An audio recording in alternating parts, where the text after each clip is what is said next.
So yeah, what can urban designers do with vacant residential land after it's been left leveled? Well, it's leveled now. It's basically Christchurch, and this is Hagley Park, so that's the CBD kind of, and it's the river all the way out to the sea. And it's 1,000 acres. So yeah, one of the problems with vacant land is that it isn't really worth anything. And I'm kind of comparing a lot to New Orleans, but yeah, the problem is the post-disaster cities, it's difficult to beautify the vacant land when you don't have any money. And when there's too much of it, capital investment doesn't really want to be there because there's nothing there. And Christchurch is having a real problem getting people back into Christchurch, getting money back in. No one wants to be the first one to build the hotel or whatever. And according to, in New Orleans, they've done a lot of work there, and they've got a lot of investment going into research. And there's a team, NOLEX, and they've basically found that vacant land is intertwined with unemployment, low income inequality, and other economic problems, but it also can be the foundation for growth if you do it right. And they do have some solutions, so we're going to be looking at that. So yeah, so this is basically what it looked like before it got cleared, and now they've removed 7,000 homes. They've dumped 7,000 homes. But the bottom line, of course, for all these master plans is the build cost, and there is a challenge in Christchurch at the moment. So with infrastructure, there's 3 areas I'm sort of just basing on. There's a lot of layers, but infrastructure is one of them. And in Christchurch, it's been very slow to, the policy decisions on the red zone were, it took Sierra a year to come up with where the red zone is. So that was a year. Then the Crown offers went in, and it's taken 5 years to complete buying everyone out. And they still have not decided on the infrastructure in the red zone, whether to keep it, whether to fix it, raise it. So this is still trying to be decided.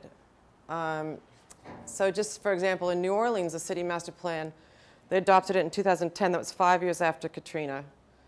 And only 2 years after Hurricane Sandy in New York, they had 10 master plans on the table for certain areas to deal with the disaster and the flooding. And that was all the housing and development money. And then in LA, they have a master plan for their river, which is really, really good. And I'm looking at a lot of that. And that only was 2 years after their flood. So Christchurch is we're a little bit behind. Wow, this is quite a slide. Now this is what the community has done. So they do have community consultation going on. And I've been talking to the people there. They're called Avon Network is what they're called. This is one of their maps, and it is very green. And one of the things that I was told by some CIRA, one of the heads of CIRA, was that they are scared of the community. They're scared of the greenies. So it's a challenge there. And what the people from the Avon Network said is that they don't feel there's enough consultation. So got some issues there. But anyway, yeah, with the environment side of it, there's a lot of man-made and natural elements in the vacant land. And the question is going to be for the design team is to, how much of that do you rip up? Because if you can leave what's there, you can save money.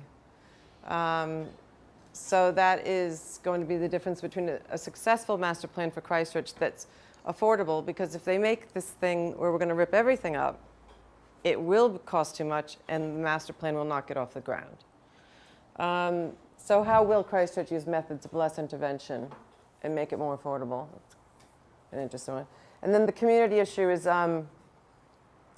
yeah, the influence of the community on a master plan can drive that plan successfully. And some cities are using it better than others. Again, I'm looking at the LA master plan as one example, and they also dealt with something like 14 different districts with different mayors who couldn't agree, and it's quite an awesome example of consultation, that LA River Master Plan. And also the New Orleans one had hundreds of stakeholders who got involved with their master plan. and it's called 21st Century New Orleans is what they called it. So this is just a background.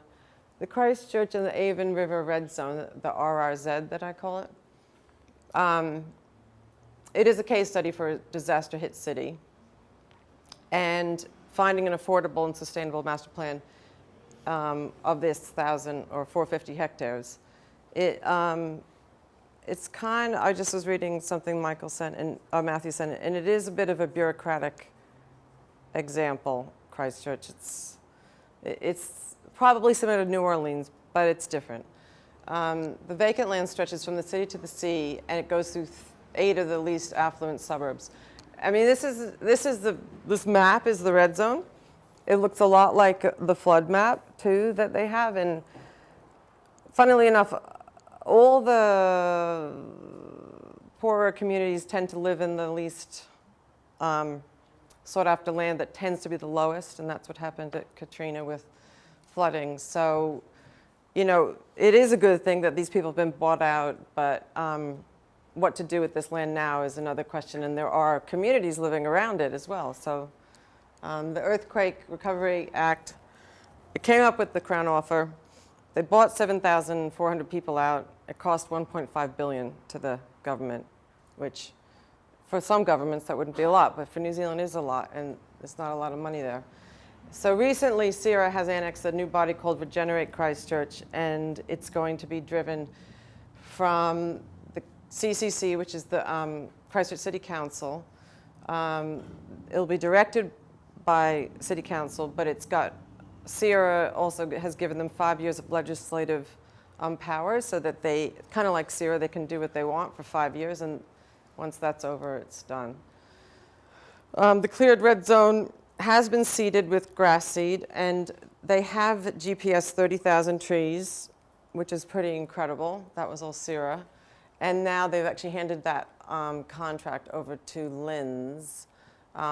It costs $3.1 million to mow a year. I know. So the challenges are huge. Anyway, so here we go. The research questions. How can cities use large areas of red zone vacant land to enhance the urban life and yet still allow for future disasters? Now this is an example of, in Katrina, so that's been cleared. That's after the flood, there's nothing there. There's no waterway. And they're proposing canals and some parks and things for theirs. Because in New Orleans, they have a serious problem. Their land's sinking because of the peat.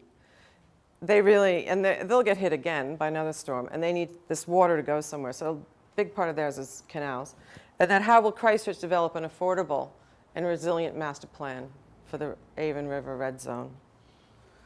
So I'm just looking at 4 things. I mean, you know, once you start looking, it's just all there. There's so much. But so I'm looking at New Orleans. I'm looking at after Sandy, when they flooded Lower Manhattan. There were 10 finalists. They have 6 master plans in place for flooding. It's incredible. I mean, the money's huge over there. From this HUD grant was set, $930 million was a grant, and everyone just went in for pieces of that pie. But they do have a lot of master plans that are up and running. The LA River Master Plan is a good example of the community consultation and all that kind of bureaucratic getting everyone on the same page.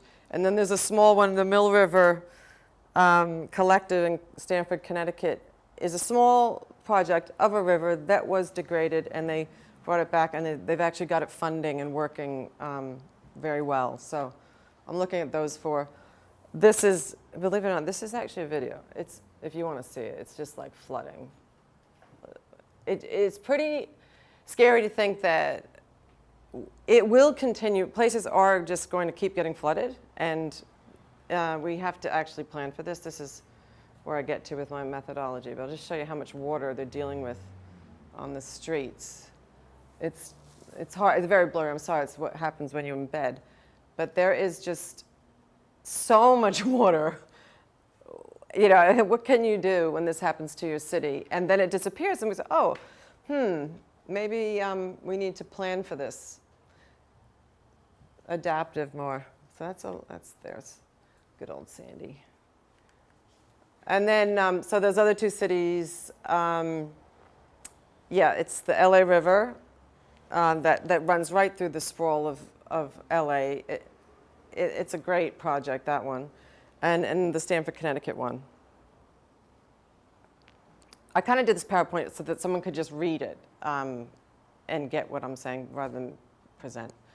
So these 3 bodies of work that I'm really focusing on because I like them, and I think they do relate. The LA River one, the New York, New Orleans, like that hurricane flooding situation, and then this swarm planning, which was developed by Rob Regema and his thesis. I'm thinking it's the answer for Christchurch in that. So this is the flood map of Christ. This is the Heathcote River and the Avon River. Now the red zone looks a lot like that. So if the red zone's going to flood, and we know it's going to flood, well, then we need to actually plan for that. So I'm using the methodology of that swarm planning adaptation. This site I'd like to use is a small part of that 1,000 acres. It's bound by the Lake Terrace. This is Lake Terrace up here, Woodham Road, Avonhead Road, and Gloucester Street. And so at the moment, there's nothing there but the roads. But just some examples of these other master plans. Yeah, the reason I'm doing that is because this is the site that Jerry Brownlee was very set on having an international rowing venue. But it's the east, this is facing north, so the easterly wind howls through here, and you get the nor'westers howling through there. So he really, really, really wants it, but it's probably not the most practical place for it. And just to quote from the New Orleans architect, Frederick Schwartz said, "The planning of cities in the face of disaster, natural, political, must reach beyond the band-aid of short-term recovery. So disasters offer a unique opportunity to rethink the planning and politics of our metro regional areas. It's a chance to redefine our cities and to reassert values of environmental care and social justice, of community building, and especially of helping the poor with programs of quality, affordable, and sustainable housing." So this land, it's now green, is the land that's been cleared, but there's still a lot of people living around the edges of this red zone. They are the poorer communities in Christchurch. So they will benefit if this is done right. We've got it from the city. This is the square where the cathedral was, all the way out to the sea at New Brighton Pier. And this is so the locals are very passionate about this area. And this guy, Jimmy Ryan, has done a lot of flyovers of this red zone. And it's going to be really helpful because you can just see what's happening.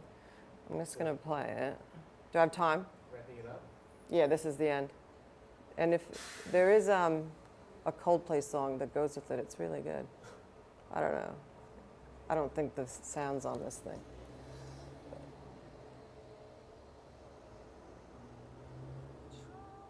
It's just,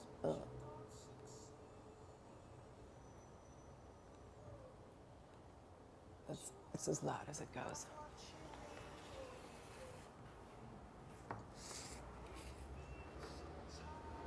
This is what was there, and then you see what's not there anymore.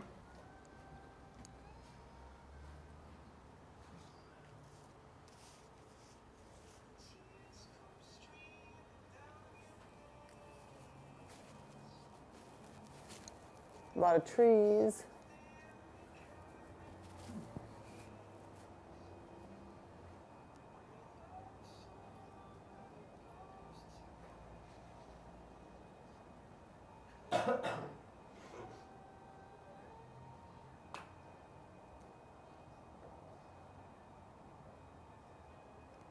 There's 75 people who haven't left. Basically, they didn't have insurance, so they didn't get bought out, but it's going to be interesting.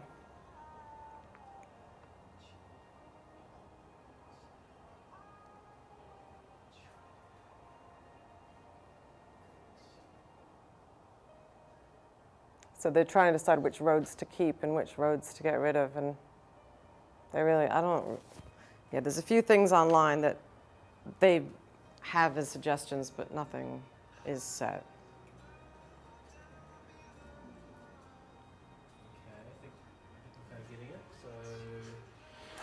Shall we?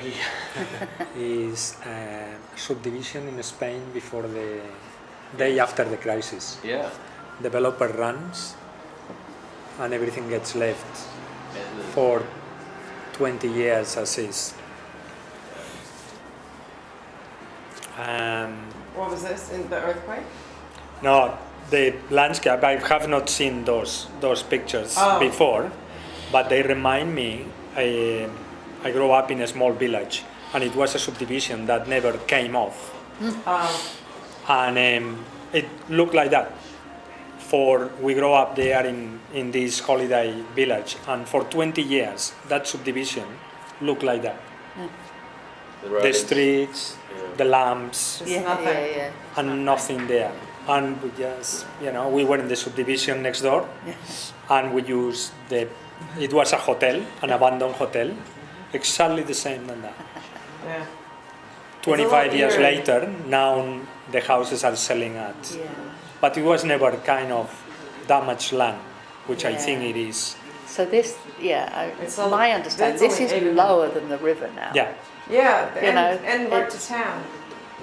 Yeah, I mean, it's not. The levels just change. Yeah, that's so Holland. You can't just This is build on this it. is the cathedral is just there. Yeah. That goes through Hagley Park. So it's even going. That's like Addington. I mean, the good thing is we've had this earthquake, so there aren't any houses there because it's stopping you from the flood. I mean, the flood's going to be next, right? Yeah. So. Okay, so what do we? So thanks very much. okay. So what do we think? So, Yeah, we think. Oh, thank you. Thanks. so are you going to come up with a strategy, master plan process, or you came up with the design? I wasn't clear. So what I want to do is come up with a design for that site that I chose, a piece of it, chunk of it. Yeah. Where is it? Oh, yeah. Yeah. And so it's then, a design. but I want to use the swarm planning. So current spatial planning framework, this because Rob's done this, is structured problems. It's linear. It's a fixed time frame, and they're usually just the design team hired by the client or the state or whoever. And this sort of static solutions, so the swarm planning adaptive framework deals with non-structural problems. It deals with non-linear, and it's on no fixed time frame. So the pace could be quick or slow, and it's layered. And then it deals with everyone. So all the stakeholders are part of this, and then this is modern 2016. You can't just do it because we say so.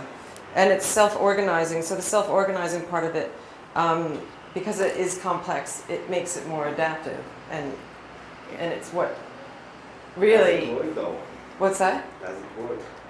Does it work? Well, he's done some examples in Holland and in Australia, in Bendigo. He used this model, and he seems to think it works. On similarly damaged land? The one in Bendigo is more of a fire damaged, so disaster in that sense. But the one in Holland is more of a flood Plain. I mean, this is complicated because it is earthquake, but it's also flood, and we've also got no money. Yeah. I mean, it's not a big economy in New Zealand, and they've wasted a lot. There's been a lot of wasted money going on. But they have the blank slate now, so they're halfway there, but they need to go on from here now. But you're looking for development, not just ecological kind of. Green. Well, Yes. Are you? I'll tell you what, Regeneration. the council thinks that the people who own the land is actually the government, but they put it into this trust, and they would like to, believe it or not, sell it again. Yeah. To other your people to plan, build your houses on. design. Of course. But they couldn't do that. The government couldn't afford to remediate this land in one big package, Yeah. so that they haven't done anything, but they now would like to sell pieces off here and there. But it's a dumb idea, really, because it's going to flood. So, So what's your design? So what's, Yeah. what's the problem? What is the problem? The problem is coming up with a master plan. Where's my? So, what do you think is what do you see as the Ha- problem? What is the project? Well, or I think. Well, I really think how is Christchurch going to develop an affordable and resilient master plan? How are they going That's to a do that? strategy My rather than master- a design, though. Yeah. That's why I'm asking whether you know what you're going to produce. I guess the problem is where do you go from here once you've got your. They've gotten it to this point, Yeah. but it seems as though, I mean, and they're tight-lipped. I mean, no one's just going to say, oh yeah, we don't know what we're doing. They have ideas, and they keep, bringing in more experts and reports, but they really need to You start don't doing need to something. pay any attention to what they're doing. Yeah. What would you do? Yeah. This is your Well, project. that's right. I would like to come up with a design. An actual design? Yeah, a master plan For what? To for fit. that area. Yeah, no, but to fit exactly the same amount of people that was there and to start with.